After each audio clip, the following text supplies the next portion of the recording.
When I think back at all the advice I've been given as an author over the past 10 years of trying to go pro, of trying to connect with my stories, trying to connect with my words, the most amount of advice that I get is very mollycoddling. It is very patronizing. Took me a while. I'm really struggling today to introduce this topic I want to talk about, so I think I'm just going to go straight into my own story and we can kind of pull out the themes together. Hopefully, by the time you're seeing this, I will have figured out a really good title for it, so you have some idea what I want to talk about today, because to be honest, right now, I barely do. As an author who wanted to go pro, who wanted to connect with their fiction, who wanted to connect with their nonfiction, I searched out a lot of advice. Of course I did during this journey, and I looked to successful people in my arena, so successful authors, but also just in general successful artists, to guide me as a writer. And predominantly, the advice I got from other writers was patronizing and mollycoddling and very, very cautious. And I see this pattern in successful creatives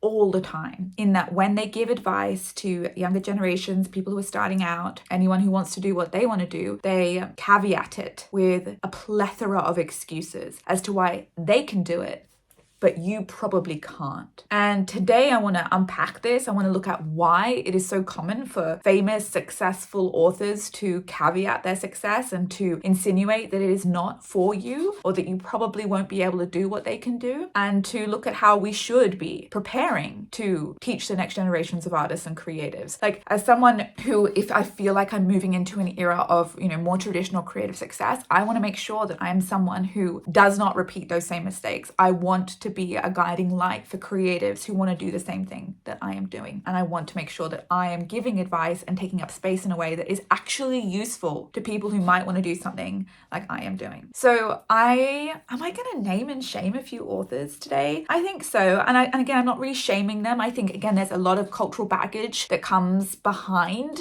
this rhetoric. So I'm not shaming these authors in any way, but I am going to talk about the way that they approach this subject and how I found it not helpful, but hurtful as an author, as someone who wanted to do really big things with my art. So the first big one, and you might have heard me talk about this before, is one of my absolute creative heroes, Elizabeth Gilbert. Liz is like a fucking patron of the arts. Like, she is there for creatives, but she has a tendency when giving advice about going pro that is very much, I'm really lucky. I'm really lucky that I got to where I am today. And it might not happen for you. It's probably not going to happen for you. I have a very clear memory. I was sitting at a cafe, earpods in. I was very depressed, just been let go of my job, my waitressing job, and I was really determined to start making money through my writing. And she's in an interview and someone asks her a question about how much can a writer expect to make. And she just laughed and laughed and laughed, and then said some comment about how artists and writers particularly make no money, and that most of us really can't expect to make a huge amount of money. She's a millionaire from her books.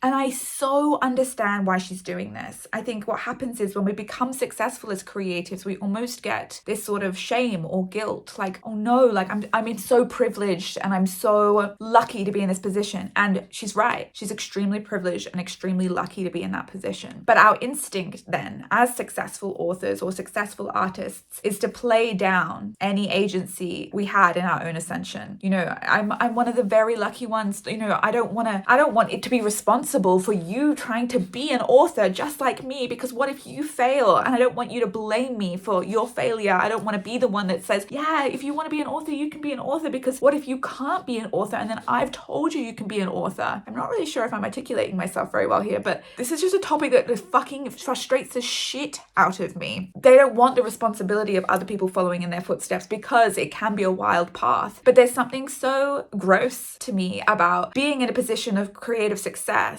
and telling others, laughing at the prospect of others doing the same. I believe that it is the job of the successful artist to help empower those who want to do something similar to them, especially when it comes to being financially successful as a creative. Because I think we've just been sold this story again and again and again. Artists are poor, artists will struggle, artists are coffee makers, artists will have backup jobs, artists will never have any money. And that narrative is so pervasive and so strong. And I think it's becoming less and less true as as we move through this era of the connection economy, we're having so many more creatives make like a really reasonable income from their art now that we have the internet. And I believe though that this narrative is still so pervasive, and we still have these very successful creatives at the top trying to inform everyone that it probably won't happen for them. Victoria Aveyard, who's an incredible author, did a similar thing. Basically just cast her whole, success off to luck. And again, we have to talk about luck in these situations. Yeah, luck is a huge part of becoming a successful creative, especially if you're going to go down routes that require being picked, because being picked does depend a lot on luck. But again, I don't think it is useful for these artists at the top to say it is only about luck. Good luck. Make it your way, but you probably won't make it. I think it is so condescending and so hopeless. And as an author who, again, all I wanted to do was connect. All I wanted to do was tell stories with my life. Listening to these heroes of mine tell me that I had no power in my own creative ascension and that I should really find it laughable that I wanted to do something like this. It really hurt. Like, it really, really hurt. I was like, I look up to you. Please, give me some ideas. I understand that privilege and luck is involved, but you can do it. You're sitting there, having done it. Isn't it your job to lead the way? Isn't it your job to look at the ways in which we can rein in and wield power as the artist so that we can get to that place that we want to be, that place of creative connection, that place of financial abundance as a creator? So for me, when I look at these incredible authors who I don't think are intentionally trying to hurt anyone, it's just that they personally upset me as a younger author, trying to figure out how I can take up space and be successful as a creative. I don't think this is the way we need to go. I know that it is so tempting, and I feel it all the time myself as an author with some amount of success now.